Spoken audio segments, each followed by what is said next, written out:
Di sebuah majelis penuh keberkahan, sahabat Jabir bin Abdullah duduk dengan penuh rasa ingin tahu di hadapan Rasulullah sallallahu alaihi wasallam, dan dengan suara penuh hormat ia bertanya, "Jabir, wahai Rasulullah, beritahukanlah kepadaku, apakah makhluk pertama yang diciptakan Allah sebelum segala sesuatu?" Rasulullah sallallahu alaihi wasallam, "Wahai Jabir, sesungguhnya yang pertama kali diciptakan oleh Allah adalah nur nabimu dari nurnya sendiri."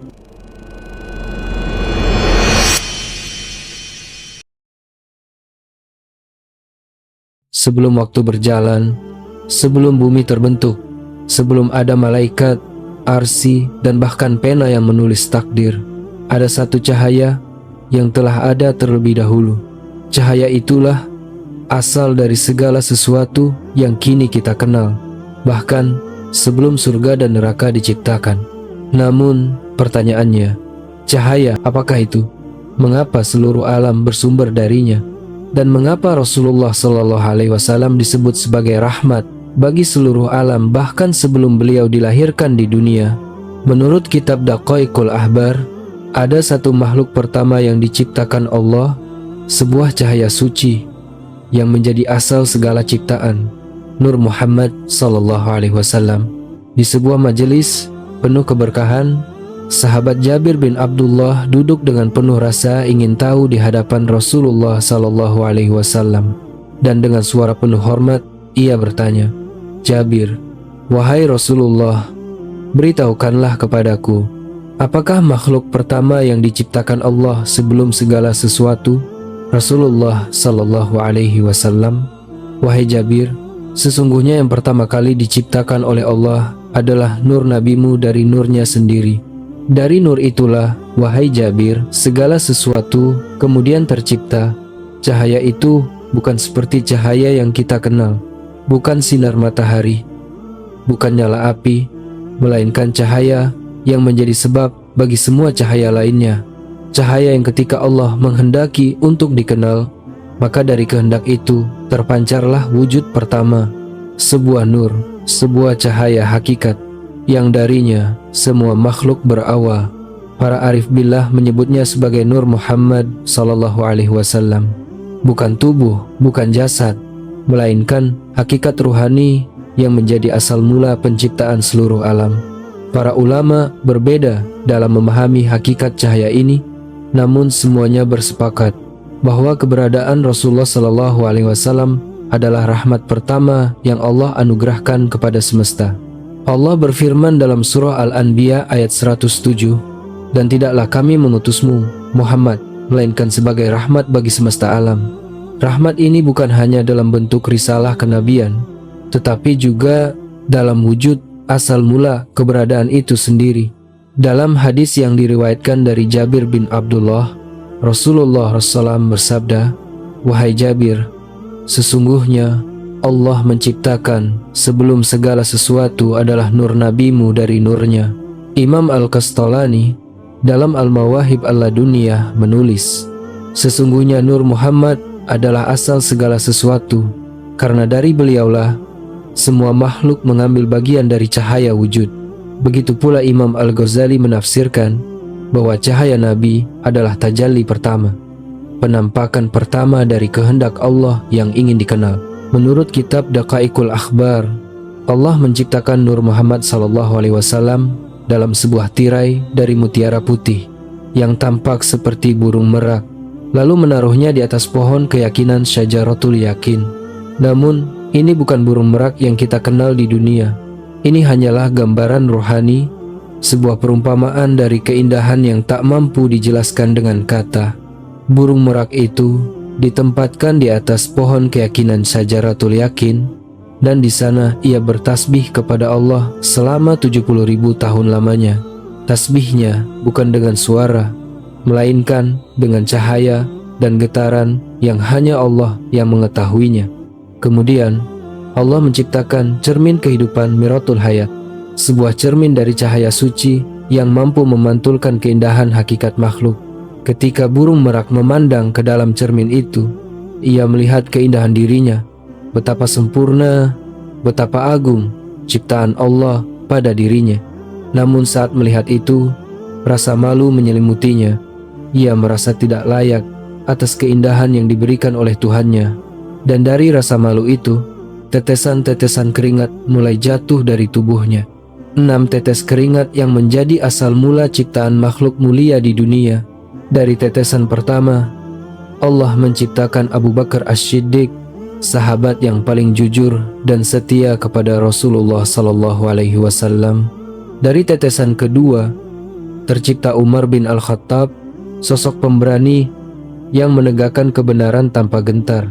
Dari tetesan ketiga, Allah menciptakan Utsman bin Affan, seorang pemalu yang hatinya bersih, dermawan, dan halus budi. Dari tetesan keempat, lahirlah Ali bin Abi Thalib, singa Allah yang berilmu dan bijaksana. Dari tetesan kelima, terciptalah bunga mawar, lambang keindahan dan kasih sayang yang terpancar dari Nur Muhammad. Dan dari tetesan keenam, Allah menciptakan butir padi, sumber kehidupan manusia, tanda kasih Allah yang terus menghidupi seluruh makhluk. Begitulah, dari rasa malu Nur Muhammad di hadapan Allah, tercipta makhluk-makhluk yang membawa kemuliaan dan manfaat bagi kehidupan. 4 sahabat menjadi tiang kebenaran Islam. Mawar menjadi lambang keindahan batin, dan padi menjadi lambang kehidupan jasmani manusia. Semua berawal dari satu cahaya yang memantulkan keindahan Sang Pencipta.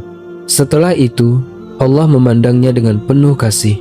Namun, karena tersipu malu di hadapan kebesaran Allah, Nur Muhammad pun menundukkan pandangan dan meneteskan keringat kembali. Dari tetesan-tetesan cahaya itu, tercipta makhluk-makhluk besar yang memenuhi jagat raya. Dari tetesan keringat hidungnya, Allah menciptakan para malaikat, makhluk suci yang senantiasa bertasbih, tidak pernah lelah menyebut nama Allah siang dan malam. Dari tetesan keringat wajahnya, Allah menciptakan kursi arsy, lauhul mahfuz, pena, matahari, bulan, bintang-bintang, dan seluruh benda langit yang menerangi jagat raya. Maka dari pancaran wajah Nur Muhammadlah langit dipenuhi cahaya dan kehidupan. Menurut kitab Daqaiqul Ahbar, dari cahaya Nur Muhammad terciptalah segala sesuatu di alam semesta ini. Langit, bumi, malaikat, bahkan ruh para nabi dan orang-orang soleh. Namun, di balik semua itu, ada satu peristiwa yang amat menakjubkan. Ketika Allah menciptakan Nabi Adam alaihissalam, lalu menempatkannya di surga, beliau mengangkat pandangannya ke langit, dan di sana, pada arsy, tampak tulisan agung, La ilaha illallah, Muhammadur Rasulullah. Terpana Nabi Adam melihat 2 nama itu berdampingan, nama Allah dan nama Muhammad. Hatinya bergetar, lalu bertanya, Wahai Tuhanku, siapakah hambamu ini yang namanya engkau sandingkan dengan namamu? Allah berfirman, Wahai Adam, sekiranya bukan karena dia, niscaya aku tidak akan menciptakanmu. Dari sinilah Nabi Adam tahu bahwa sebelum dirinya diciptakan, telah ada cahaya seorang nabi yang mulia, Nabi Muhammad sallallahu alaihi wasallam. Sebagaimana sabda Rasulullah sallallahu alaihi wasallam, aku telah menjadi nabi ketika Adam masih antara air dan tanah. Hadis riwayat Tirmizi, Ahmad, Hakim. Dari tetesan keringat dadanya, Allah menciptakan para nabi, rasul, ulama, syuhada, dan orang-orang soleh. Dari sinar kasih sayang itu lahir generasi penerang bumi, mereka yang menjadi cahaya di antara manusia. Dari tetesan keringat punggungnya, Allah menciptakan Baitul Ma'mur, Ka'bah, Baitul Maqdis, dan seluruh masjid di muka bumi.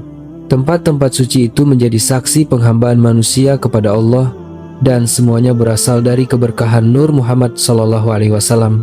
Dari tetesan keringat 2 alis matanya, Allah menciptakan seluruh umat Nabi Muhammad SAW. Kitalah manusia yang hidup hari ini, yang lahir dari pancaran kasih cahaya itu.